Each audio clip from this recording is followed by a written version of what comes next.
आप क्या कहेंगे? प्रधानमंत्री मोदी जी ने सदा युवाओं के लिए और खिलाड़ियों के लिए कदम उठाए हैं और मोदी सरकार ने पहले दिन से कहा कि भारत खिलता हुआ और खेलता हुआ देश है। हम खिलाड़ियों के साथ हैं, खिलाड़ियों को सुविधाएं भी देंगे, अवसर भी देंगे और भारत में बड़े खेलों का आयोजन भी करेंगे। जी हां, जहां एक और 44 चेस ओलंपियाड भारत में अभी हुआ, वर्ल्ड बॉक्सिंग हुआ और बड़े बड़े आयोजन किए जा रहे हैं, वहीं पर 2030 का कॉमनवेल्थ गेम भी भारत में होगा और अब भारत ने 2036 ओलंपिक्स के लिए भी बिड करने के लिए अपनी कमर कस ली है। नरेंद्र मोदी सरकार ने खेलों का बजट 864 करोड़ से बढ़ाकर 3800 करोड़ से ज्यादा कर दिया है। वहीं पर खेलों का इंफ्रास्ट्रक्चर बनाने के लिए 3000 करोड़ से ज्यादा मोदी सरकार खर्च कर रही है। खेलो इंडिया यूथ गेम्स, खेलो इंडिया यूनिवर्सिटी गेम्स, खेलो इंडिया विंटर गेम्स, खेलो इंडिया पैरा गेम्स जैसे आयोजन करके उभरते हुए खिलाड़ियों को अवसर दिए गए। टॉप स्कीम चला के प्ले फील्ड से पोडियम तक पहुंचाने का काम, मेडल जीतने का काम मोदी सरकार के समय हुआ। टोक्यो ओलंपिक्स में, हमारी डेफ ओलंपिक्स में 20 मेडल हमारी टीम ने जीते, 111 मेडल हमने एशियन पैरा गेम्स में जीते। इसी तरह से हम चाहते हैं कि 2047 तक भारत दुनिया के पहले 5 मेडल विजेता देशों में से हो। उसके लिए आधारभूत ढांचा भी और योजनाएं भी बनाई जा रही हैं, खेलों का बजट भी बढ़ाया जा रहा है और 2036 के ओलंपिक्स के बिड को लेकर भारत सरकार बहुत गंभीर है। आईओए के सहयोग हम करेंगे ताकि भारत में खेलों का आयोजन 2036 के ओलंपिक्स का हो। आप आश्वस्त है कि भारत को मिलेगा ये आयोजन? मुझे पूर्ण विश्वास है, क्योंकि भारत दुनिया की चौथी बड़ी अर्थव्यवस्था है और जब तक आयोजन करने का समय आएगा हम तीसरी बड़ी अर्थव्यवस्था बन चुके होंगे। सबसे युवा राष्ट्र हम हैं, टेक्नोलॉजी का उपयोग हम लोग करते हैं और हमारे यहां पर इंफ्रास्ट्रक्चर अभी बन रहा है, सड़कें हो, रेल हो, हवाई पट्टियां हो, होटल्स हो। तो इंटरनेशनल ओलंपिक कमेटी भी चाहती है कि कुछ नया ना बनाना पड़े, जो है उसका इस्तेमाल ज्यादा किया जाए। तो एक तरह से उसके लिए बहुत ज्यादा पैसा खर्च नहीं करना पड़ेगा। ये रूटीन में जो भारत में बन रहा है उसका लाभ भी हमें मिलेगा। तो कहीं ना कहीं बिड करने में भारत को बहुत बड़े फायदे मिल सकते हैं। बहुत सारी चीजें हैं जो भारत के पक्ष में है और मुझे पूर्ण विश्वास है नरेंद्र मोदी जी के नेतृत्व में 2036 के ओलंपिक्स का आयोजन ये भारत को अवसर मिलेगा। ये बिडिंग कब शुरू होगी प्रक्रिया सब? 2026 में। तो दूसरी तरफ अगर बात करें उसका जो है कांग्रेस एक तरीके से वॉकआउट भी किया, प्रोटेस्ट भी बाहर कर रहे हैं, क्या कहना चाह रहे हैं? गांधी जी की तस्वीर लेकर के प्रोटेस्ट करेंगे, कहा जा रहा है उनका अपमान हो रहा है गांधी जी का। देश की जनता ने तीसरी बार नरेंद्र मोदी जी के नेतृत्व में सरकार बनाई। भाजपा एनडीए की सरकार लगातार देश को आगे बढ़ाने का काम कर रही है। हमने अंग्रेजों के समय के कानून भी खत्म कर दिए, 1500 से ज्यादा नए कानून भी बना दिए। लेकिन मैं जब आप एमजी नरेगा की बात करते हैं और आप कंपैरिजन जी राम जी पे करते हैं तो मैं आपको कहना चाहता हूं, अगर कांग्रेस के इतिहास पर डालिए 1989 में इस योजना का नाम क्या था, किसके नाम पे था, 1999 पे किसके नाम पे हुआ, उसके बाद यूपीए की सरकार आई तो इन्होंने नाम कितनी बार बदला। कांग्रेस केवल नाम बदलने में लगी रही। हमने गरीब मजदूर के लिए या जो जरूरतमंद है, ग्रामीण अंचल में जो रहने वाले हैं, उन लोगों को जब कोविड के टाइम पे रोजगार देने की बात आई तो नरेंद्र मोदी सरकार ने अपने सारे खजाने खोल दिए। 1 लाख करोड़ रुपए से ज्यादा खर्चा हमने मनरेगा में किया, जो कांग्रेस कभी सोच भी नहीं सकती थी। कांग्रेस के समय लोगों को पैसा नहीं मिलता था, बिचौलिए खा जाते थे, कुछ एसेट नहीं क्रिएट होते थे। हमने जियो टैगिंग करने का काम हमने किया, बैंक खाते खुला के लोगों के खाते में पैसा डालने का काम हमने किया। इनके समय कहते थे 15 दिन में पैसा मिलेगा, 15 दिन क्या, कई महीने तक इनके समय पैसा नहीं मिलता था। हमने उसको वीकली करने का काम किया है।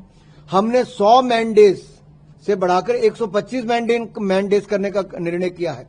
और यही नहीं, इसका बजट भी पहले से ज्यादा हो, राज्य सरकारों की भूमिका हो, 60-40 की रेशो बाकी राज्यों के लिए हो, जो पहाड़ी और पूर्ववर्ती क्षेत्र के राज्य है 90-10 की रेशो उनके लिए हो, वो भी हमने किया है ताकि स्कीम का और विस्तार किया जा सके, राज्यों की भूमिका भी साथ में बढ़े, लोगों को रोजगार स्वरोजगार के अवसर और बढ़े।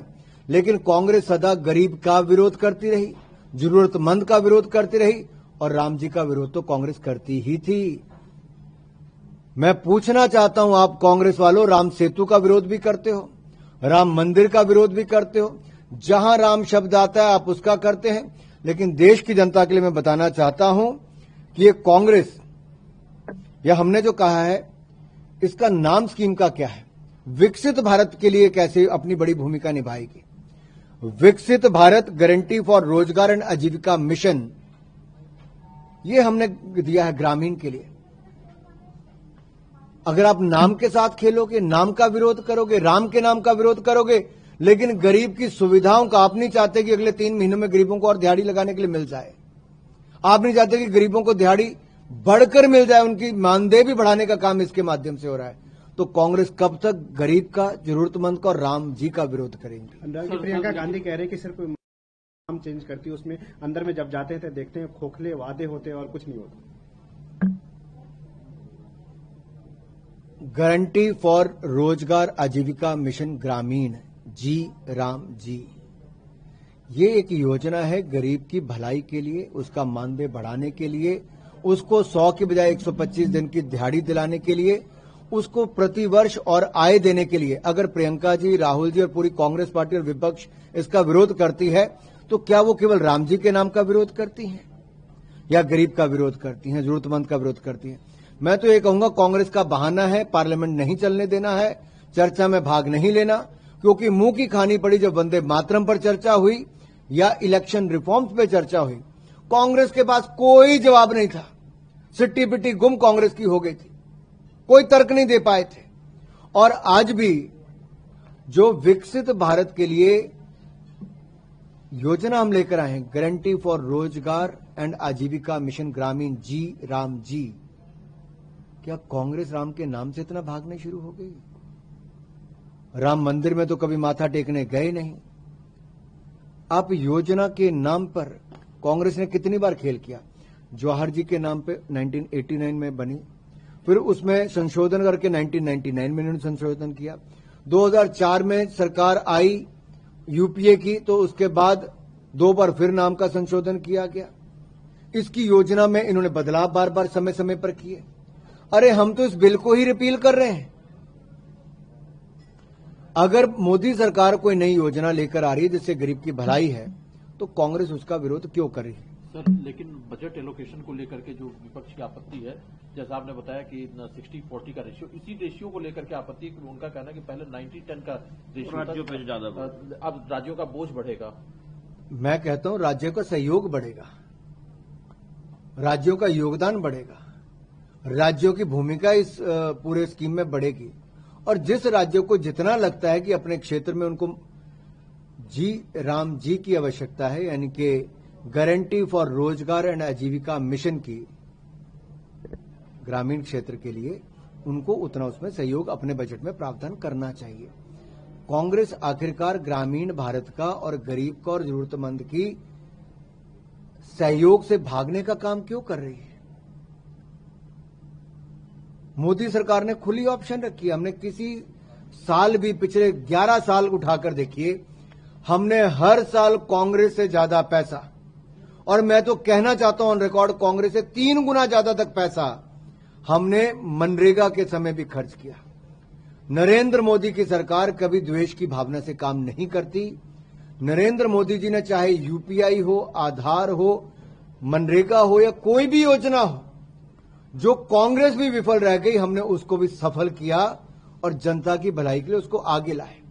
ये कहने के लिए कहते हैं कि इनकी योजना है, चला ये पाए नहीं, चलाने का काम मोदी सरकार ने किया। अब जब हम इसको और बेहतर करना चाहते हैं तो उससे भागना चाहते हैं।